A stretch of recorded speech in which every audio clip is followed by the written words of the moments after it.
Good evening అండి. ఏదైతే రామ్మోహన్ గారు అన్నట్లుగా పేరు మార్చారు, సరే పథకాన్ని అయితే కంటిన్యూ చేస్తున్నారు. 12,000 కాస్త 6,000 దగ్గర ఆగింది.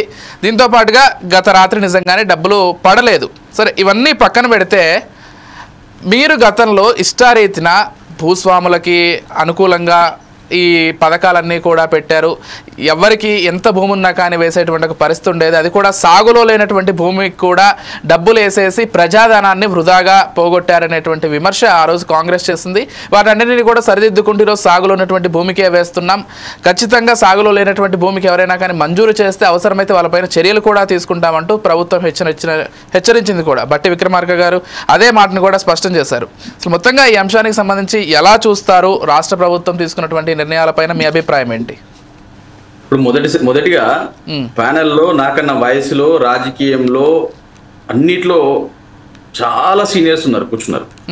ఈరోజు న్యాయస్థానాల్లో ఏం చెప్తున్నాయని, చట్టం కానీ న్యాయస్థానాలు కానీ ఏం చెప్తున్నాయంటే, కోర్టులో 100 మంది దోషులు తప్పించుకునే పర్లేదు కానీ ఒక నిర్దోషికి శిక్ష పడద్దు అనేది చట్టం చెప్తా ఉంది. అదే విధంగా కేసీఆర్ గారు తెలంగాణ రాష్ట్రంలో వ్యవసాయం దండగ కాదు పండగ రీతిలో ఉండాలి, వాళ్ళకందరికీ ఆర్థిక సాయం అందించాలి. రైతు భరోసా ఏదైతే రైతు బంధు అనేది, మరి మనం పంట వేయక ముందు కొంత ఆర్థిక అప్పులు తెచ్చుకోవద్దు, సౌకర్య దగ్గర అప్పులు తీసుకొచ్చి వేసిన పంట అంతా అప్పుకు వడ్డీకే పోతుందన్న ఉద్దేశంతో కొంత సాయం ప్రభుత్వం నుంచి కూడా కొంత సాయం అందించే దిశగా ఈరోజు మరి పనిచేస్తా ఉంది. ఆ రోజు పనిచేస్తా ఉంటే కేసీఆర్ గారు వినపడుతుందండి, వినిపిస్తోంది కంటిన్యూ చేయండి. పనిచేస్తా ఉంటే ఈ రోజు ఇప్పుడు మనం గతంలో చూసినాం ఎంతమంది అండి, కేవలం 2% కొంత అధిక భూమి ఉన్న వాళ్ళపై ఏదో పైసలు తిన్నట్టుంది. కానీ కాంగ్రెస్ హయాంలో, కాంగ్రెస్ ప్రభుత్వంలో కమిటీల పేరుతో కాలయాపన చేస్తా ఉన్నారు. ఇప్పుడు వానాకాలం గతంలో ఇవ్వలేదు, వానాకాలం పంట అయిపోయింది, ఆ పంట కూడా పైసలు ఇవ్వని సందర్భం.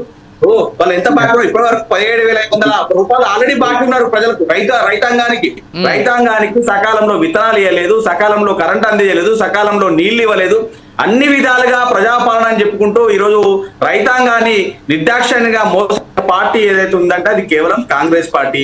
ఇంకో విషయం అండి, మండలానికి ఒక ఊరని, ఇప్పుడు మండలానికి ఒక ఊరు చేస్తే ఒక ఊరు ఇస్తాం, లేకపోతే డబ్బులు ఉన్నాయి వేస్తాం. ఆదివారం వచ్చింది ఒక్కొక్క విషయం చెప్తానండి. మా చిన్నప్పుడు నోట్బుక్ రాయమంటే అందరు నోట్బుక్ రాయమంటే మేము చెప్పేటోళ్ళం అండి.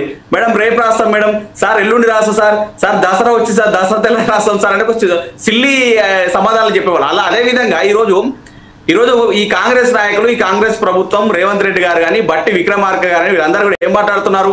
మండలానికి ఒక ఊరికి ఇస్తాం, మండలానికి అంటే మీరు ప్రచారంలో ఇప్పుడు మండలానికి ఒక ఊరు అని కాంగ్రెస్ చెప్పిన హామీలు ఏదైతే ఉందో మంగళం పాడే ప్రయత్నం చేస్తా ఉన్నారు ఈ రోజు ఈ కాంగ్రెస్ పార్టీ, ఈ కాంగ్రెస్ ప్రభుత్వం.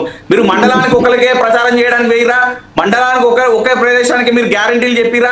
మండలానికి ఒక గ్రామంలో మీరు ఎన్నికలు ప్రచారం చేసిరా? మండలానికి ఒక గ్రామంలో ఓట్లు వేస్తే అధికారంలోకి వచ్చిరా? ఇలా ఒక మండలానికే ముఖ్యమంత్రి రేవంత్ రెడ్డి గారని ఈ రోజు తెలంగాణ ప్రజలందరూ కూడా ప్రశ్నిస్తా ఉన్నారు.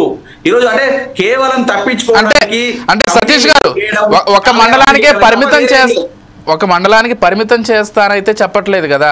ఇప్పుడు ఇది వేస్తున్నాం, వారంలో మిగిలినంతా కంప్లీట్ చేస్తామనేటువంటిది వాళ్ళ ఉద్దేశం. ఇంకో విషయం మీరు ఏదైతే ప్రస్తావించారో ఒక చక్కటి ఎగ్జాంపుల్ని చెప్పారు. భారత రాజ్యాంగం ప్రకారం 100 మంది దోషులు తప్పించుకున్నా పర్లేదు, ఒక్క నిర్దోషికి కూడా శిక్ష పడకూడదు. అదేవిధంగా కేసీఆర్ గారి గతంలో ఆలోచించి 100 మంది భూస్వాములకు వచ్చినా పర్లేదు, ఒక్క సామాన్య రైతు లేకపోతే మధ్యతరగతి రైతుకు ఆ డబ్బులు వచ్చేదైతే ఉందో ఆ బెనిఫిట్ మిస్ కాకూడదని చక్కటి ఎగ్జాంపుల్ చెప్పారు. కాకపోతే ఇక్కడ ఒక విషయం అండి, అది గత కేసీఆర్ ప్రభుత్వం ఇచ్చినా, ఈసారి రేవంత్ ప్రభుత్వం ఇచ్చినా, రేపు రాబోయే ఏ ప్రభుత్వం ఇచ్చినా ఎవరి జోబుల్లోంచి తీసిచ్చేటువంటి డబ్బులు కాదవి. ప్రతి రూపాయికి జవాబుదారితనం ప్రభుత్వమే చెప్పాలి, ప్రతి రూపాయికి. కాబట్టి ఇచ్చేటువంటి ప్రతి రూపాయి నిజమైనటువంటి లబ్ధిదారుడికి మాత్రమే వెళ్ళాలి. కానీ అలా కాకుండా ఇష్టారీతిన ఇచ్చేసిందైతే మీరు వాస్తవం, మళ్ళీ దాన్ని సమర్థించుకునే ప్రయత్నం మీరు చేయట్లేదా? ఇష్టారీతిలో ఎవరు ఇవ్వలేదండి, ఎక్కడ అవసరమో అక్కడ ఇచ్చినాం. ఈ రోజు మీరు ఇప్పుడు వాళ్ళందరూ దిలీప్ కుమార్ గారు కానీ సార్ కానీ వాళ్ళందరూ పెద్దవాళ్ళు ఉన్నారు. గతంలో గత 10 ఏళ్ల ముందు తెలంగాణ రాష్ట్రం రాకముందు మన వ్యవసాయం ఎట్లుండేది? ఇక్కడ హైదరాబాద్ లో మేము పని చేసుకుంటున్నాం, అప్పుడు ఐటీ కంపెనీలో పని చేసుకునే వాళ్ళం.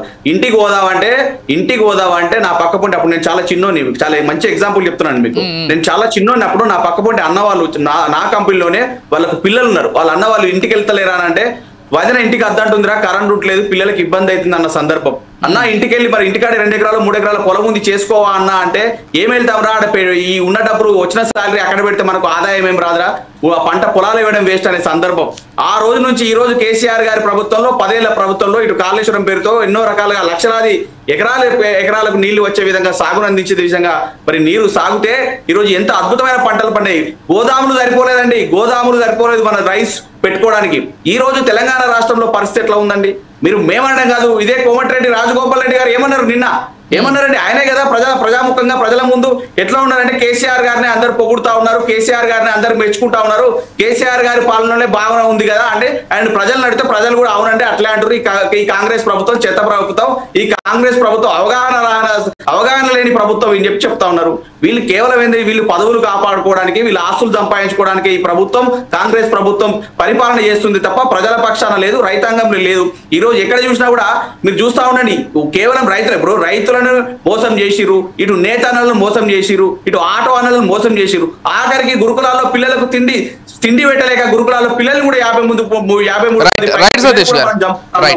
ఇలాంటి దుస్థితిలో ఈ రాష్ట్రం, ఈ తెలంగాణ ప్రభుత్వం ఉందని చెప్పి ఈ రోజు యావత్ తెలంగాణ ప్రజలు విలువైన ఉన్నారు. ఓకే సతీష్ గారు, సో ఒక్కసారి దిలీప్